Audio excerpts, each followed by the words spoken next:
Olá, hoje nós vamos ler a primeira parte do capítulo 6 do Evangelho de João.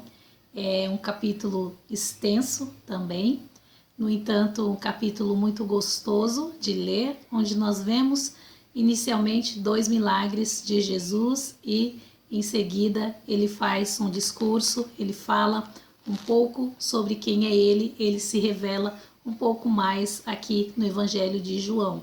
Então hoje nós vamos ler bastante, vamos ler do versículo 1 até o verso 40 e tentar acompanhar aqui a ordem dos acontecimentos, a ordem dos raciocínios também.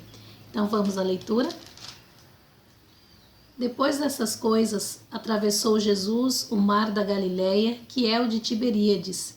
Seguiam numerosa multidão, porque tinham visto os sinais que ele fazia na cura dos enfermos. Então subiu Jesus ao monte e assentou-se ali com os seus discípulos. Ora, a Páscoa, festa dos judeus, estava próxima. Então Jesus, erguendo os olhos e vendo que grande multidão vinha ter com ele, disse a Felipe: Onde compraremos pão para lhes dar de comer? Mas dizia isso para o experimentar, porque ele bem sabia o que estava para fazer. Respondeu-lhe Felipe: Não lhes bastariam 200 denários de pão para receber cada um o seu pedaço. Um dos seus discípulos, chamado André, irmão de Simão Pedro, informou a Jesus: Está aí um rapaz que tem 5 pães de cevada e 2 peixinhos. Mas isto, que é para tanta gente? Disse Jesus: Fazei o povo assentar-se, pois havia naquele lugar muita relva. Assentaram-se, pois, os homens em número de quase 5.000. Então Jesus tomou os pães e, tendo dado graças, distribuiu-os entre eles, e também igualmente os peixes, quanto queriam. E quando já estavam fartos, disse Jesus aos seus discípulos: Recolhei os pedaços que sobraram, para que nada se perca. Assim, pois, o fizeram e encheram 12 cestos de pedaços de 5 pães de cevada, que sobraram aos que haviam comido. Vendo, pois, os homens o sinal que Jesus fizera, disseram: Este é verdadeiramente o profeta que devia vir ao mundo. Sabendo, pois, Jesus que estavam para vir com o intuito de arrebatá-lo para proclamarem rei, retirou-se novamente sozinho para o monte. Ao descambar o dia, os seus discípulos desceram para o mar e, tomando um barco, passaram para o outro lado, rumo a Cafarnaum. Já se fazia escuro e Jesus não viera ter com eles, e o mar começava a empolar-se, agitado por vento rijo que soprava. Tendo navegado uns 25 a 30 estádios, eis que viera Jesus andando por sobre a água. Aproximando-se do barco, vou ler de novo o 19. Tendo navegado uns 25 a 30 estádios, eis que viram Jesus andando por sobre o mar, aproximando-se do barco, e ficaram possuídos de temor. Mas Jesus lhes disse: Sou eu, não temais. Então eles, de bom grado, o receberam, e logo o barco chegou ao seu destino. No dia seguinte, a multidão que ficara do outro lado do mar notou que ali não havia senão um pequeno barco e que Jesus não embarcara nele com os seus discípulos, tendo estes partido só. Entretanto, outros barquinhos chegaram de Tiberíades, perto do lugar onde comeram o pão, tendo o Senhor dado graças. Quando, pois, viu a multidão que Jesus não estava ali, nem os seus discípulos, tomaram os barcos e partiram para Cafarnaum à sua procura. E, tendo-o encontrado no outro lado do mar, lhe perguntaram: Mestre, quando chegaste aqui? Respondeu-lhe Jesus: Em verdade vos digo, vós me procurais, não porque vistes sinais, mas porque comestes dos pães e vos fartastes. Trabalhai não pela comida que perece, mas pela que subsiste para a vida eterna, a qual o Filho do Homem vos dará, porque Deus o Pai o confirmou com o seu selo. Dirigiram-se, pois, a ele, perguntando: que faremos para realizar as obras de Deus? Respondeu-lhe Jesus: a obra de Deus é esta, que creais naquele que por ele foi enviado. Então lhe disseram eles: que sinal fazes para que vejamos e creamos em ti? Quais são os teus feitos? Nossos pais comeram o maná no deserto, como está escrito: deu-lhes a comer pão do céu. Replicou-lhe Jesus: em verdade vos digo, não foi Moisés quem vos deu o pão do céu. O verdadeiro pão do céu é meu Pai quem vos dá, porque o pão de Deus é o que desce do céu e dá a vida ao mundo. Então lhe disseram: Senhor, dá-nos sempre desse pão. Declarou-lhes, pois, Jesus: eu sou o pão da vida.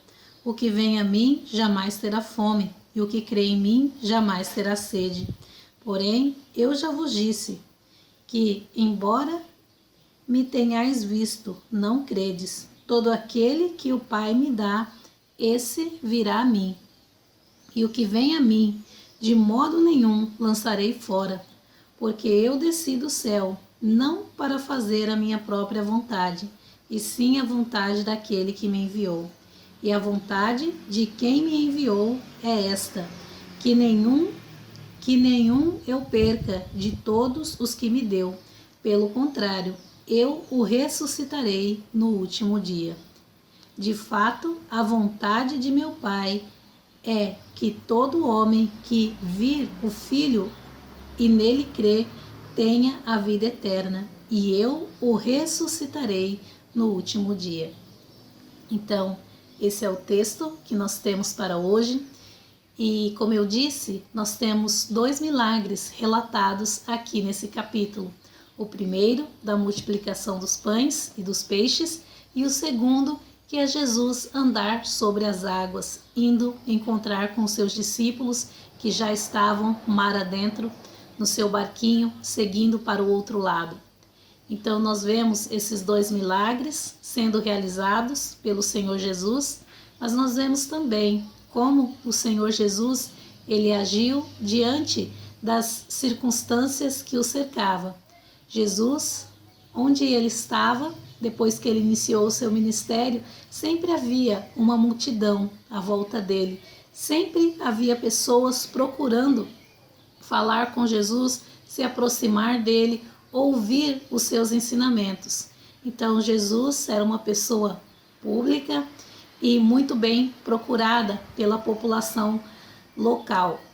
E quando Jesus, no início do capítulo, ele aparece, ele tinha acabado de atravessar o mar da Galileia, que é o de Tiberíades, e uma numerosa multidão o seguia. Assim que o texto começa. E quando Jesus ele vê essa multidão que está vindo ter com ele, essa multidão que está chegando até ele, Jesus ele ergue os seus olhos, olha para essa multidão e fala para Felipe, um dos seus 12 discípulos que estava ali próximo a ele: onde nós vamos comprar pão para todas essas pessoas que estão chegando até nós? E Felipe olhou e falou: nossa, mas nem se a gente tivesse 200 denários, nem se a gente tivesse o dinheiro de 200 ou 200 diárias, a gente teria como comprar pão para toda essa gente, ainda mais nesse local aqui onde a gente se encontra. Então, Felipe, ele reage dessa forma. E o Senhor Jesus, como diz o texto, estava apenas fazendo uma provocação, vendo qual seria a resposta de Felipe, porque Jesus já sabia que ele estava para realizar um milagre diante dos seus discípulos.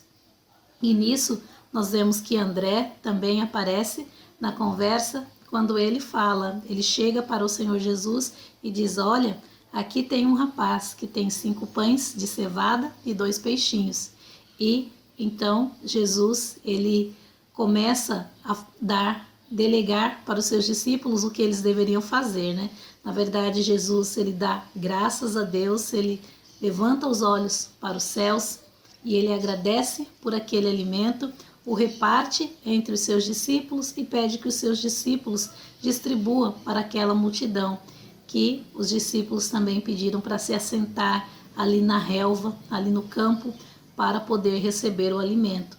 E assim a gente sabe o que aconteceu, que enquanto os discípulos distribuíam aquele alimento, esse alimento foi se multiplicando até que toda aquela multidão que estava ali em volta de Jesus pudesse comer.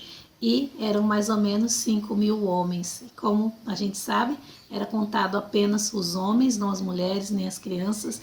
Então era realmente uma grande multidão que estava ali diante de Jesus e toda ela pôde se alimentar, se fartar do pão que Jesus multiplicou. E os seus discípulos viram mais um dos grandes sinais que Jesus realizou. Eles testemunharam com seus próprios olhos aquilo que Jesus tem poder para fazer. E na sequência, nós vemos que Jesus, no versículo 15, na verdade, finalizando, né, esse milagre, sabendo, pois, Jesus que estavam para vir com o intuito de arrebatá-lo para o proclamar rei, retirou-se novamente sozinho para o monte. Jesus, ele se retira daquele meio em que ele estava, porque os homens que viram aquele sinal, os homens que se alimentaram daquele pão, disseram no verso 14: Este é verdadeiramente o profeta que devia vir ao mundo. E Jesus, então, sabendo, né, que essas pessoas tinham o desejo, o intuito de fazê-lo rei, ele sai sozinho, porque ele sabia que as coisas não procederiam dessa forma, não deveria ser como aqueles homens queriam. Então, logo na sequência, nós vemos que Jesus, ele sai para o monte sozinho, os seus discípulos não o acompanham, mas no verso 16 fala que os seus discípulos então desceram para o mar. Eles desceram sem Jesus, porque o dia já estava declinando, já estava acabando e eles precisavam ir para o outro lado do mar.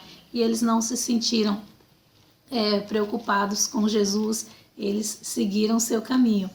Mas quando eles já estavam distantes, né, da beira do mar, Jesus, ele vai até os seus discípulos.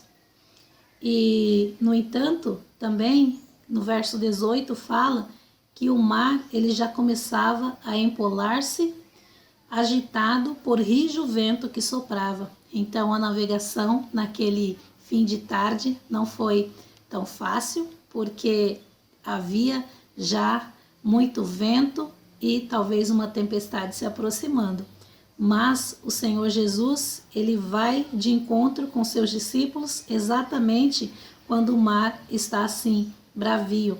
E quando Jesus, ele se aproxima do mar, se aproxima do barco em que seus discípulos estão, os discípulos o veem andando sobre as águas, eles ficam possuídos de temor, como diz o verso 19. Mas Jesus, ele diz para os seus discípulos: não tenham medo, sou eu. E assim os discípulos se acalmam, se tranquilizam e permitem que Jesus entre naquele barco e ficam tranquilos, sabendo que é o Mestre a quem eles conheciam bem, a quem eles estavam servindo. Então, aqui nós terminamos com a narração dos 2 milagres. Quem poderia alimentar uma grande multidão de 5.000 homens, além de mulheres e crianças, usando apenas 5 pães e 2 peixes? Apenas Deus, o Filho de Deus, é que pode fazer isso. Qual ser humano de nós pode desafiar a física, as leis da natureza e andar sobre as águas como Jesus realizou? Apenas o Filho de Deus, aquele que tem autoridade sobre todas as coisas nesse mundo físico que nós conhecemos e também sobre o mundo espiritual. Então, Jesus, ele realizou esses milagres. A gente vê aqui a identidade dele sendo revelada como aquele que tem todo o poder. E na sequência, nós vemos que aqueles homens que procuraram, que queriam fazer de Jesus rei, eles no dia seguinte encontraram a Jesus do outro lado do mar. Eles encontraram a Jesus lá em Cafarnaum e eles quiseram saber como Jesus chegou lá. A multidão até mesmo perguntou para Jesus quando ele tinha chegado, mas Jesus ele não responde à pergunta deles. Na verdade, Jesus, no verso 26, diz assim: em verdade vos digo, vós me procurais não porque vistes sinais, mas porque comeste dos pães e vos fartastes. Trabalhai não pela comida que perece, mas pela que subsiste para a vida eterna, a qual o Filho do Homem vos dará, porque Deus o Pai o confirmou com o seu selo.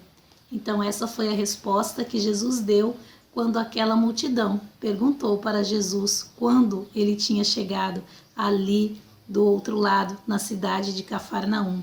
Então Jesus, ele fala na verdade sobre as intenções do coração daquela multidão.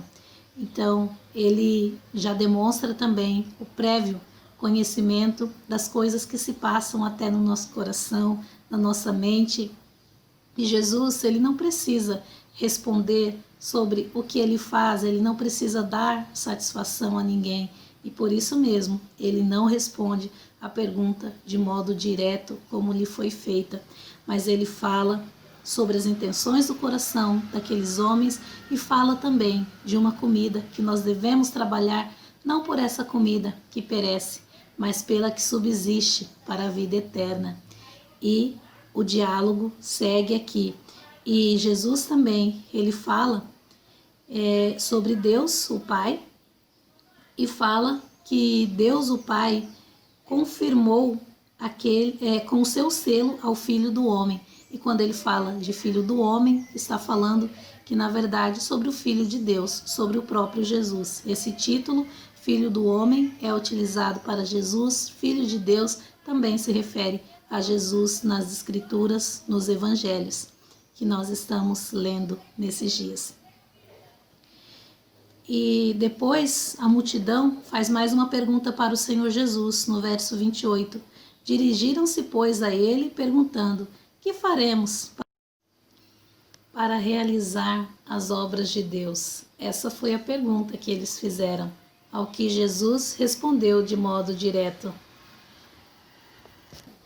a obra de Deus é esta, que creais naquele que por ele foi enviado. Então, a obra de Deus é que nós creiamos no Filho dele, que ele enviou. Esse é um dos primeiros passos para realizar a vontade de Deus, a obra de Deus. E esse evangelho aqui é rico em falar que Jesus é o Filho de Deus, que foi enviado por Deus. Desde o capítulo 1, nós estamos vendo sobre isso. Nós já estamos no versículo 6 e nós voltamos mais uma vez a falar sobre isso, que Jesus é aquele que desceu do céu. Na sequência, Jesus fala que ele é o pão que desceu do céu. Ele fala isso no verso 35. Eu sou o pão da vida, e quem vem a mim jamais terá fome. O que crê em mim jamais terá sede. Então Jesus, ele fala que ele é esse pão. E ele faz um contraste também, falando do maná, que foi o pão que desceu do céu, que caiu do céu, na verdade, caiu do céu no deserto para os israelitas quando eles estavam caminhando para a terra de Canaã. Mas Jesus fala que, na verdade, o verdadeiro pão do céu não foi dado por Moisés, não é dado por Moisés, ele é dado por Deus, que é o próprio Filho de Deus, que desceu como pão da vida para esse mundo. Ele desceu para nos dar vida, vida eterna, vida em abundância. E no final desse capítulo, na verdade, no final desse trecho que nós estamos lendo, Jesus, ele fala mais uma vez sobre a ressurreição, que é algo que ele promete para aqueles que acreditam nele. Nós vemos aqui no verso 40, eu vou pular um pouco. De fato, a vontade de meu Pai é que todo homem que vir o Filho, desculpa, realmente essa leitura não está boa. De fato, a vontade de meu Pai é que todo homem que vir o Filho e nele crê tenha a vida eterna e eu o ressuscite no último dia. Então aqui Jesus ele fala que eu o ressuscite no último dia. Aquele que crê no Filho de Deus, aquele que crê que Jesus é o Filho de Deus. Para esse, Jesus faz a promessa de ressurreição. E ele fala que essa ressurreição se dará no último dia. Ela ainda não aconteceu. Todos os cristãos de todas as épocas aguardam por esse evento, a ressurreição que Jesus nos prometeu. Então, que Deus nos abençoe com essa palavra e prosseguiremos no próximo vídeo com a finalização do capítulo 6 de João.